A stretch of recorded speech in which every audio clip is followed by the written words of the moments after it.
Hello, I am Tanya Windecker and I have complex post-traumatic stress disorder myself, and today we'll talk about anger. Specifically anger turned inward, because I've been getting so many questions about this. Anger is often labeled as a bad emotion or feeling, while anger is only bad if it's destructive, whether it's in your environment or hurting another person. But it is also destructive if it's turned inward and it's hurting yourself. That's not okay, so we need to shift this, okay? So I'm not sure about your story specifically, but for most of us, I'd say, while the trauma was happening, expressing anger was not an option. That was not a safe thing to do. While that unjust treatment, whatever happened there would bring up anger naturally in everyone. But we weren't able to actually express it towards the person causing that pain. So instead we internalized it, we turned it inward. Okay?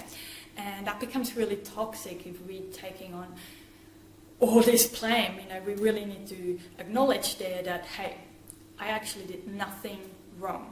Whatever happened there had nothing to do with me. That was always just about a toxic person, satisfying their toxic, sick needs. It wasn't about us.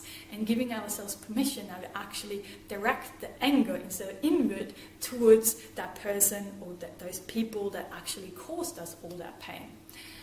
I don't know about you, but I had lots of therapy sessions there, and initially just the thought of turning my anger in the session, just talking about it, directing it towards the abuse, I couldn't do it. I dissociated. It was just too scary for me initially.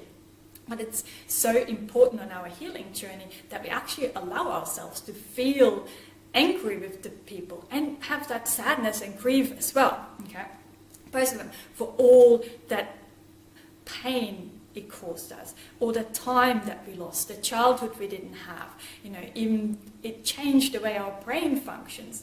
So we have a right to actually feel anger about this, but it needs to be directed outward. Okay, so that's what we need to shift. It needs to go to the people that actually caused this, not ourselves. So for me, instead I try to tell myself, okay, I try to focus on moving forward and creating a future that a toxic person can't even dream about. They'll never be able to have that.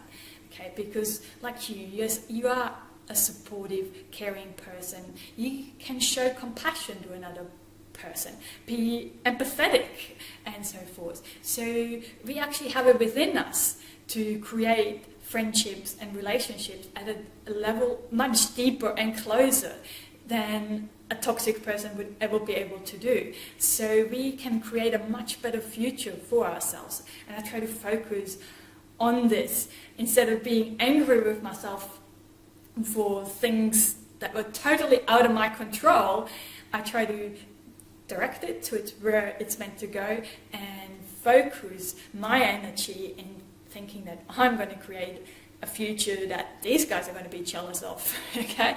And like you are worthy of having a better future. You're worthy of having all these close friendships in your life, feeling that sense of belonging, okay, and achieving whatever your dreams may be there. And that's so my wish for you. So as always, I'm curious to hear your thoughts on that anger as well. And in the meantime, I'm sending you lots and lots of love and rainbows to brighten up the tough times just a little.